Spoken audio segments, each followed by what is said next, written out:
Our resident commentator on the passing scene is award-winning author Harlan Ellison. When we call him award-winning, that's an understatement. Harlan has won more awards for his 58 books, more than 1,100 stories, articles, essays, and columns than any other living fantasist. His film criticism has been appearing for the last 8 years in the magazine of fantasy and science fiction, and like our commentaries here, is called Harlan Ellison's Watching. My name is Harlan Ellison. That's H-A-R-L-A-N. I'm a writer.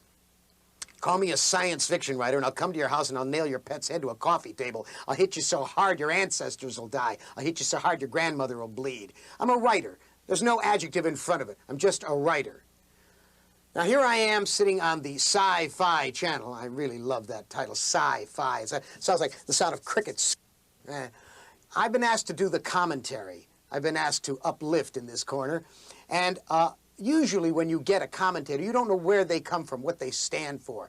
But if you recall the beginning of Citizen Kane, Orson Welles as Charles Foster Kane, standing there writing against the window as the gaslight dies and the sun comes up, writing the declaration of principles of his new newspaper, what it will stand for, what it will tell you, what kind of bravery it will have. Well, I'm going to give you that so that you'll know who I am and what I stand for.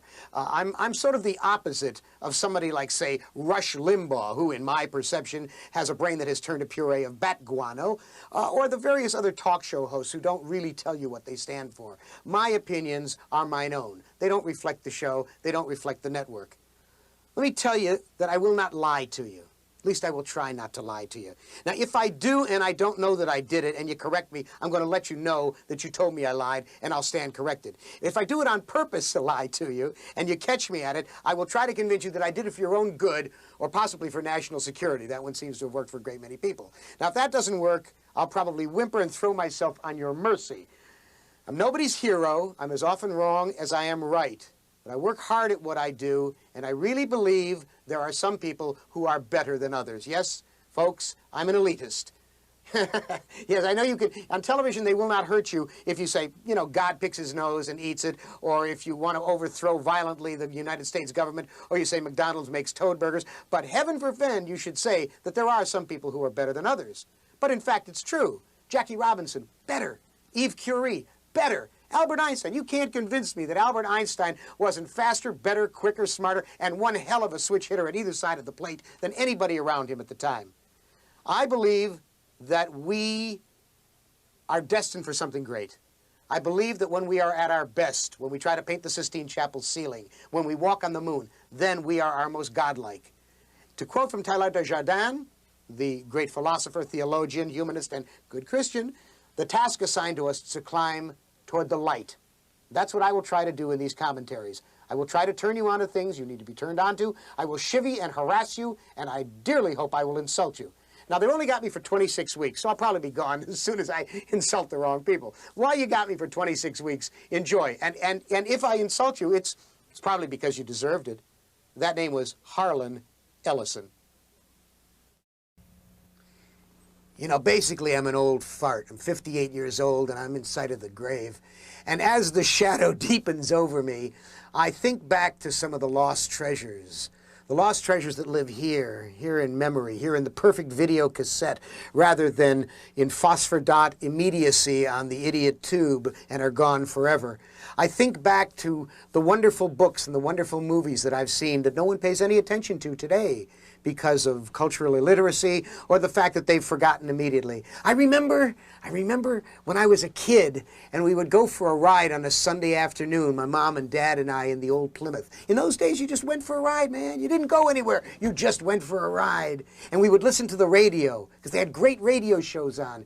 And my favorite was a show called Quiet Please, which was created by one of the great unsung heroes of fantasy fiction, a man named Willis Cooper.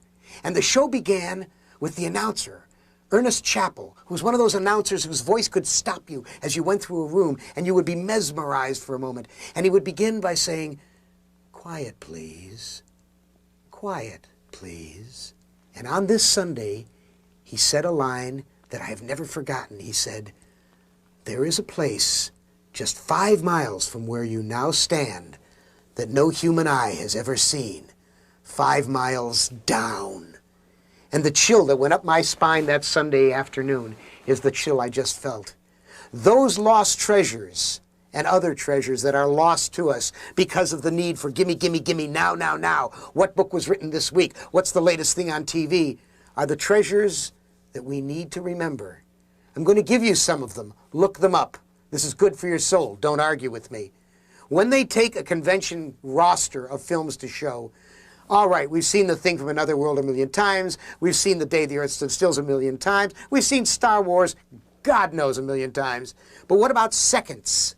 What about that gorgeous film based on David Ely's book, shot in black and white by James Wong Howe, with, of all people, Rock Hudson? This astonishing story of a man who gets to relive his life. You've never seen it? Oh, go look up Seconds. How about Dark Crystal? The only fantasy that has worked. All the rest of them don't work. Willow, Excalibur, all the rest of them, they suck. But Dark Crystal works. What about Return to Oz that got so bad rap by all the critics? Return to Oz, it ain't Judy Garland, it ain't hip-hop, but Return to Oz is in the tradition of the original Oz books. Dune, don't sell it short. You watch years to come. It will have a vision that others will say, that was a film. Then you got Curse of the Demon, directed by Jacques Tourneur. Oh, based on M.R. James casting the runes, there are scenes in that will blow you out of your socks. If, the Lindsay Anderson movie with Malcolm McDowell. How about The Last Days of Man on Earth, based on Michael Moorcock's Jerry Cornelius stories? And The First Men on the Moon, the Ray Harryhausen film, with that wonderful Lionel Jeffries performance. Yeah, those are great films. You can get them. They're all on video cassette. And writers, don't talk to me about Lois McMaster Bujold and her writing this week. Don't talk to me about the latest Star Trek novel. I don't want to know from that.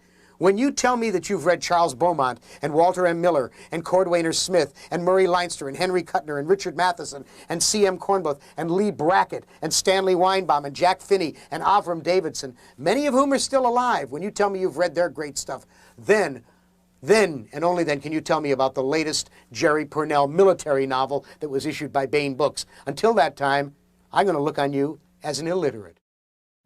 You know, I've been thinking about farewell parties, command performances, going away performances, like the Rolling Stones. They've had, 93 farewell performances. There used to be some old guy in vaudeville, I can't think of his name right off, and it'll come to me later, used to have a farewell concert every 3 or 4 weeks.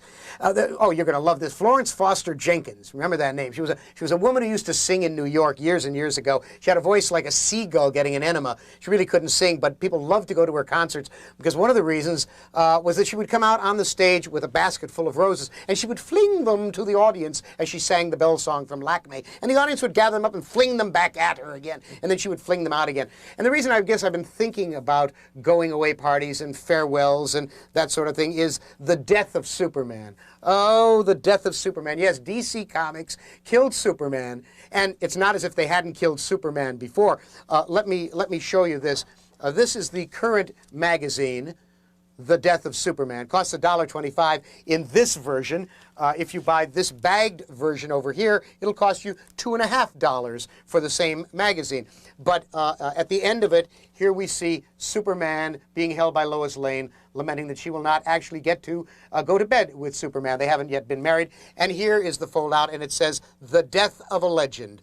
Well, the media really went for it. They really bid on it. They really thought that DC Comics was going to kill off its biggest moneymaker. Yeah, sure. And I also believe in the Tooth Fairy, and I also believe if you're in a 747 at 30,000 feet, you're going to hit a pig. Folks, here is a comic book that I pulled out of my collection.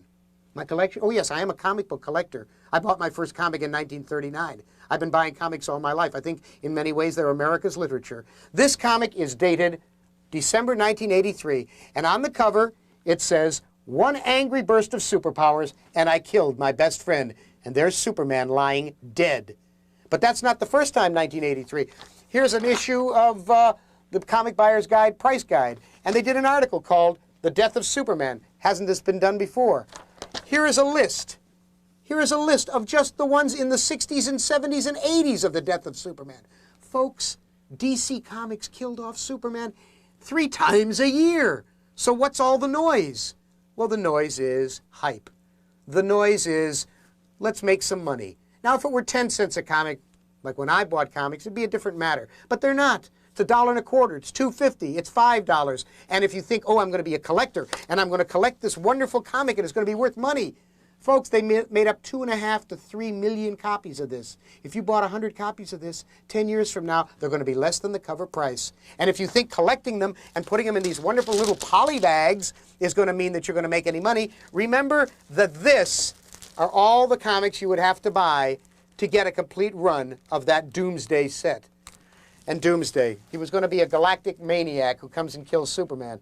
But the American Society for Looney Tunes, or crazy people, said, oh, no, you can't have it be a man escape from an insane asylum. That'll give a bad idea, a bad name. To who? The loonies in the loony bins? Well, now you've got 8 issues of Superman bashing Doomsday and Doomsday bashing him, and nothing else happens. It's just one big stupid fight. And you went for it, and the media went for it. My God, how gullible you are. Don't you ever learn? Let me tell you about this field, the genre of science fiction fantasy. Everybody knows everybody. It's the most incestuous crowd you ever knew. The reason is that we all know each other because we all write in the field. We all review each other. Anthologists buy stories from their friends, buy them from other writers. And so as a consequence, you always have to be on your best behavior. You can't really tell the truth about a really terrible book that someone has written because they will get very annoyed. Let me tell you a story. A very close friend of mine, a mystery writer, whose name I will not give you. You can put bamboo slivers under my fingernails. I will not give you his name. I had praised a number of his books over a number of years. I loved his work. Really, really enjoyed his books. Just before I was going to England a few years ago, he called and he said, or he wrote, and he said, I've got a new book of short stories coming out, and I'd really like to have a quote from you. And I said, well, have him send me the bound galleys. I'll take a look at them, and I'll see if I can give you a quote. And I didn't say I would. I said, I'll see if I can. I read him on the plane. That's the best place to read anything. On a plane, you're trapped. All you want to do is enjoy a book. Well, sadly, they were tired, weary, sad old stories. They were stories he'd written in the earliest days of his career, stories he'd written for Manhunt magazine and the hard-boiled detective magazines. They weren't really very good stories. So now I get to London. And the first thing I did when I got to the hotel was I sat down with my typewriter. I always travel with my typewriter. You see, I'm a writer. And I started to write him a letter. And it was a long letter. It was about 3 or 4 pages, and in the course of it, I tugged my forelock and apologized and said, this is every writer's nightmare come true. This is your friend asking you to say something kind about something that isn't worthy of kindness. I said, but if I gave you a lying, praising quotation for the book, and they put it on the book, you'd never trust me again. You'd never trust my opinion. You'd never trust me when I said, this is a wonderful book, which is what I've said about your books most of the time. And I said, I'm sorry, this time I can't give you a quote. It's not very good. Well, to this day, he's never spoken to me. He refuses my phone calls. He understands how sorry I am that I couldn't do it. He doesn't believe it. When I spoke to him finally, when I managed to get a hold of him, he said, a buddy does for a buddy what a buddy does. In other words, I'm to have no opinion. My opinion is to be bought and sold as cheaply as fish in the market.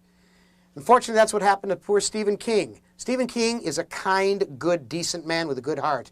And he was sent book after book after book to give quotations and endorsements for the jackets and for the blurb matter, for advertising matter. And he did it. I presume he liked the books. I don't think Stephen would lie about a book. But after a while, his name became devalued. Stephen King's recommendation on a book now is of no more importance than mine. When you see mine, you will know that I have lost friends because I will not lie. I will not simply give a quotation on a book because they're a friend. We must resist this. And our friends must understand that it is the quality of the art. It is always and ever the quality of the art that recommends them. That friendship is one thing and art is another. And if I have lost the love of Piers Anthony and Jack Chalker, who is, by my lights, the best titler of stories in the business at the moment, perhaps not the best writer, but the best titler of stories, if I have lost the love of Bill Pronzini and Stephen King and people like that, because I have not been able to give them the pro forma quote and pull a little masturbation on the cover for them, they will have to understand that at some point one's ethics compel you to live in loneliness.